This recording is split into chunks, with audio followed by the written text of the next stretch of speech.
Então, a ideia aqui não é uma entrevista, é um papo, uma conversa, tá? É o,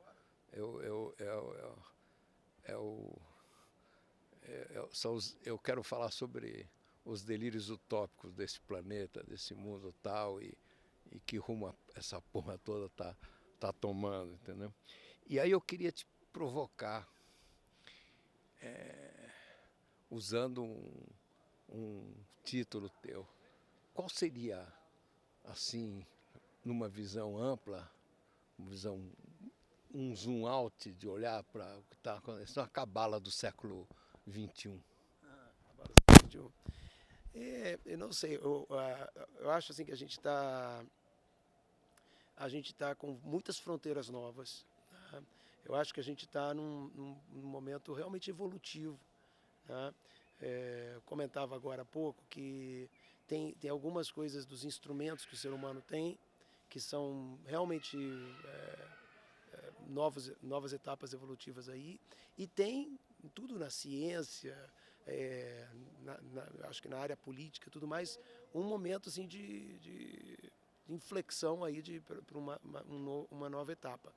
É, do que eu estou falando? Eu estou dizendo assim, eu comentava que a internet para mim ela é uma invenção similar ao dinheiro.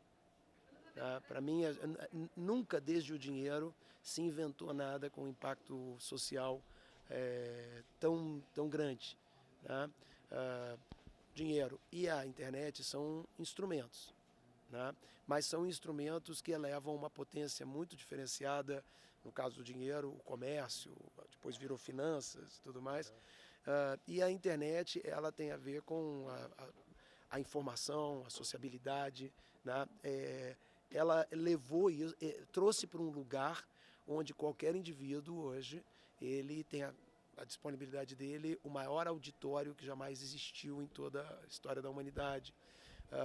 As ideias podem transitar de uma maneira, a gente interage, a gente se comunica. De novo, é tão amplo, né? Sim, pode. Não, então, é genial você estar falando isso.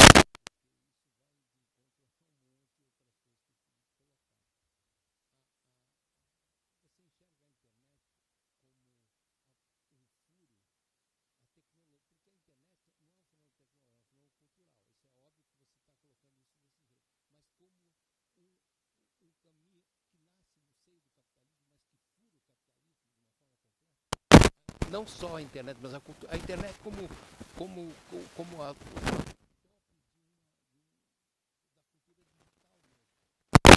Eu acho que é exatamente fura porque é civilizatório, assim, é evolutivo. O dinheiro, por exemplo, que é a marca do capitalismo, como não existia talvez o capitalismo, ou talvez até existisse, porque ele tá, essas forças que oprimem, que exploram e tudo mais, essas forças sempre existiram, né? Forças que se organizam de tal maneira a criar sistemas e tudo mais de poder e tudo mais, elas e mesmo de utilizar a produção ou as leis que regem as interações comerciais entre as pessoas, as trocas, sempre existiu talvez essa raiz. Mas o dinheiro é interessante isso, porque ele furou também, nesse sentido como você está falando, ele furou elites do passado. Ele criou, que a gente não percebe porque todos esses instrumentos, eles são instrumentos para o bem e para o mal. Instrumento, eu posso pegar a faca e cortar o queijo, ou posso te dar uma punhalada. Tá? Em algum momento, esses instrumentos também foram um furo, né, digamos assim, em padrões humanos, assim, civilizatórios. Falando da faca, dos instrumentos, que a gente aprendeu a fazer coisas fora da caixinha da época. Mas eu tenho clareza de que nasce, e não só nasce, hoje a maior manifestação são as grandes empresas que circulam pela internet e tudo mais, mas isso tá além dessas empresas. Muitas delas hoje fazem coisas que elas apostam, também não tem uma clareza de para onde elas vão. Muitas vezes elas fazem coisas que são autodestrutivas, né? Nesse sentido, eu tenho uma visão interessante que eu queria contrapor na conversa. Eu acho que a internet fura o capitalismo porque ela propõe eliminar o intermediário que não agrega valor. E esse intermediário que não agrega valor, que compra por 5 e vende por 10, que está desaparecendo, porque não tem mais sentido, entrou também na questão da economia, com as moedas sociais. O Bitcoin é um equívoco, na minha opinião. O Bitcoin ele copia... Ele é um aspecto do capitalismo, é uma ideia para usar aquele instrumento. Ele propõe o fim dos bancos, porque não precisa mais do banco. Ele é destrutivo de per si, porque ele usa a lógica bancária, mas ele não propõe mudança. Mas o fim do banco é uma obviedade civilizatória. Porque, como do cartório, como de todas essas coisas, o cartório chega a ser quase uma brincadeira. Ele é um fóssil, né, do poder e tudo mais, né, que vem mas por que é óbvio? Porque realmente existe no banco quase que o nome banco é onde você põe o seu dinheiro. Hoje, no mundo de hoje, cada vez menos você tem outros lugares, né? O próprio capitalismo ele tenta se reinventar, tanto que hoje existem novos bancos, que são as investidoras, que são esses outros personagens que brigam com os bancos, né? Esse banco que é desse monopólio. Mas por que eu acho que eles vão acabar?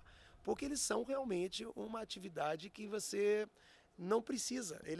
Eletronicamente você tem todos os serviços. Você elimina o intermediário que não agrega valor, que só cobra. Claro, mas isso é o que a tecnologia faz. Ela elimina tudo que é perda de esforço jogado fora. A tecnologia, no fundo, é isso. E o intermediário é uma organização, até o mundo se estruturou socialmente para isso é emprego para a gente e tudo mais, mas o nosso caminho civilizatório é viver menos desse sujeito que é, quando a gente fala o intermediário, a gente está pensando nesses personagens da economia, mas a gente está pensando, na verdade, em uma coisa muito rudimentar, onde os indivíduos eles não fazem parte de uma coisa interligada, né? A própria democracia, o sonho de democracia é interligar os indivíduos, é permitir os indivíduos estarem, digamos assim, no mesmo patamar de direitos e tudo mais, mas tinha um desejo ali que é o desejo, eu acho que é a matriz civilizatória humana, é a matriz que nos leva à frente, é a compreensão humana de trabalhar conjuntamente, da gente estar interligado, de que isso é um valor. Então, aí eu queria te provocar no seguinte: a globalização, que é uma coisa que permeia tudo isso que a gente está conversando aqui, na minha percepção, não faz sentido nenhum do ponto de vista econômico. A globalização só faz sentido do ponto de vista da comunicação, da informação. Na economia, a globalização é a morte da diversidade, é o capitalismo selvagem, não tem outro jeito. E portanto, ele provoca essa crise que está acontecendo aqui, de que na Europa e no mundo todo é a crise da economia, de parar, de botar dinheiro, e no Brasil propõe a escravidão, essa reforma trabalhista que está aí. Agora, você conhece a experiência das moedas sociais, o Banco Palmas, por exemplo, lá de Fortaleza? Sim, conheço, acompanhei vários, inclusive alguns que a gente começou aqui meio tupiniquins, mais antigos ainda, né? De ONGs que tentavam fazer isso aqui no Brasil, já tinham né? A gente tinha aquele economista indiano, que eu me esqueci o nome. Gente, já lembro, ninguém pode esquecer nome na minha frente, eu sou septuagenário e esqueço o nome. Mas é o cara já veio o nome dele. Enfim, eu acho que sim. Mas, de novo, quando eu estou fazendo essa fala que assim você me provocou utopicamente, né? Eu vejo assim essa reestruturação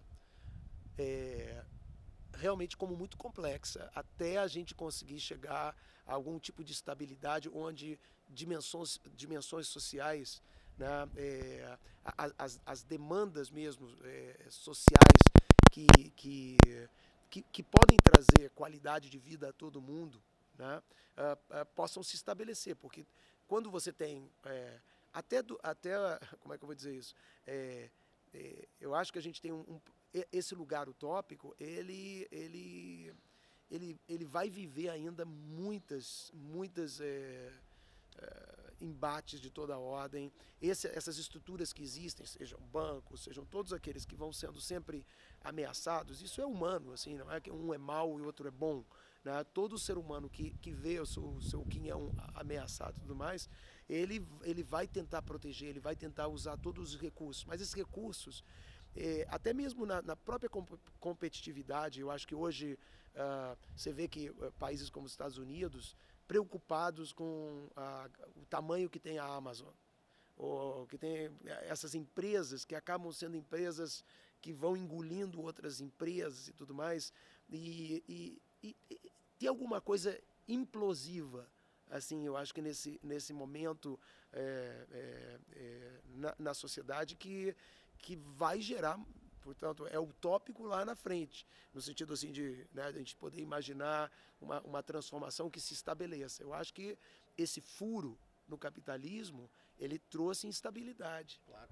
Mas a minha tese é que essa instabilidade só leva tempo e só pode ser resolvida por um projeto, que é um projeto que existe no mundo, que aqui no Brasil foi construído pelo Suplicy, que é a renda mínima cidadã, que é o governo estabelecendo a condição mínima de dignidade para qualquer cidadão, enquanto se regulariza essa situação toda, que não permita que isso exista. Isso é uma discussão política que, infelizmente, no Brasil não andou, embora tenha nascido dentro do PT, o PT sempre ignorou isso, inclusive ignorou o Suplicy de um jeito, e ele tira isso de letra, dando risada, é uma figura interessantíssima. Mas em outros lugares do mundo está começando a avançar. O Banco Palmas tem experiências de quarteirão extraordinárias, eu fui lá ver isso, aliás, seria interessantíssimo você ir conhecer lá pessoal, porque é uma coisa de quarteirão mesmo, onde eles descobriram que com o dinheiro do quarteirão, do bairro, eles conseguem ser ricos, enquanto que com o dinheiro centralizado eles são pobres. Então, eu acho que o que vai ser muito difícil é esse lugar que espero não seja convulsivo, mas a gente está olhando isso. E não é Brasil só, não. É realmente planetário. Os estados enfraquecendo de uma maneira absurda, no sentido assim deles conseguirem prover esses projetos, né? Então, assim, eu acho que a gente tem modelos como esse de Palmas, que são modelos incríveis, mas eles até podem se construir em células que vão em regiões se estabelecendo e tudo mais, e ver como isso consegue interagir com a economia mais ampla no sentido do país e fora do país, etc. Mas eu acho que aqui tem muitas placas tectônicas aqui que estão batendo, né?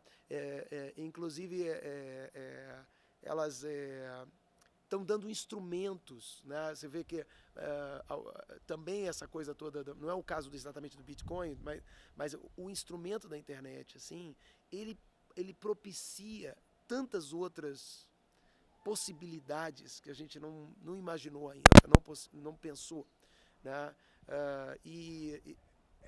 É o caos criativo do século XXI contra o caos disruptivo do século XX. O caos no século XX ele é disruptivo. O caos do século XXI é o que a molecada está fazendo, pensar em várias coisas ao mesmo tempo, e aí pegam esses moleques, mandam para o psicólogo dá Ritalina para eles, é meio ridículo. Eles são mutantes, há uma evolução dessa molecada que está vindo aí. Mas eu sempre acredito nessa evolução, assim, que ela em algum momento ela é totalmente, ela faz essa transgressão necessária, que é uma passagem para um outro patamar. Se você não faz essa transgressão, é tudo às vezes um discurso do mesmo, né? Mas, apesar dela fazer essa passagem, ela acumula uma série de coisas. Então, assim, o século XX ele é disruptivo porque a saída é guerra, é matar, é o mais forte se impor o seu desejo e tudo mais. que infelizmente ainda é esse lugar primitivo humano, né, que a gente não consegue com ideias, com fala, chegar a, né, a conseguir gerar a capacidade de poder, né, da fala. Está muito longe ainda de mover os interesses dos indivíduos. Mas o que aconteceu no século XX? Qual foi a grande mudança do século XX? É que o século XX, que ainda vinha de resquícios de monarquias, né, tentando se livrar de modelos que eram inacreditavelmente arcaicos e tudo mais, e quanto tempo demorou para se livrar disso, né? Mas ali teve uma implosão interessante do conceito colonial, né? A implosão foi feita não pelas guerras das colônias versus os colonizadores, mas das guerras dos colonizadores entre eles. Foram eles que abriram brechas, não perfeitas, com milhões de imperfeições e tudo mais, a um certo fim de colonialismo. Quem promoveu o fim desse colonialismo foram as grandes potências colonizadoras, que entre elas, na disputa e tudo mais, se desconstruíram um pouco e tiveram que, de novo, elas reinventaram de outras formas, sem dúvida nenhuma, mas a gente evoluiu, a gente saiu em várias áreas de conceitos, de ideias, de legislação internacional, a gente suplantou uma coisa que não é pequena, não é pequena. É muito grande. Na minha percepção, é a cultura hippie, o movimento hippie, que foi o único movimento realmente revolucionário do século XX. Pule fora do sistema, dinheiro não pode ser a centralidade. E veja o que fez isso, que a gente ria, porque achava uma coisa assim, que era assim, um grupinho de jovens. Mas o que ele fez? Ele propôs, ele turbinou a questão da sexualidade, turbinou a questão da igualdade com a mulher, com o direito da mulher, do LGBT, turbinou tantas áreas. A cultura da paz. A cultura da paz, a cultura da possibilidade de viver com pouco, a cultura de compartilhamento, né? Então ali tem as drogas como método de se chegar numa nova compreensão do mundo. Na área espiritual, foram elementos fantásticos que trouxeram para o Ocidente o budismo, aproximaram o budismo. Beatles. Os Beatles. É impressionante. Então, assim, é muito interessante como assim, a gente eu sou digamos assim, otimista assim, no caminho que a gente vai, apesar de antever tempestades, algumas delas perfeitas, que são horrorosas, né? Mas essas tempestades são as crises necessárias para mudanças. Não tem mudança sem tempestade. Se vai tudo bem, mudança não existe, né? E eu acho que a gente não vai para a grosseria do século passado. A gente não vai, por mais que o discurso continue no mesmo tom e tudo mais, o aprendizado, eu acho que fica desses poderes mesmo, né? Da capacidade ainda mais autofágica deles, de entrar em embates tão sanguinários e tudo mais, é o grande poder aí de conter-los. Eu acho que essa violência que está acontecendo, essas homofobias todas, essas coisas, é um estrebuchado antigo.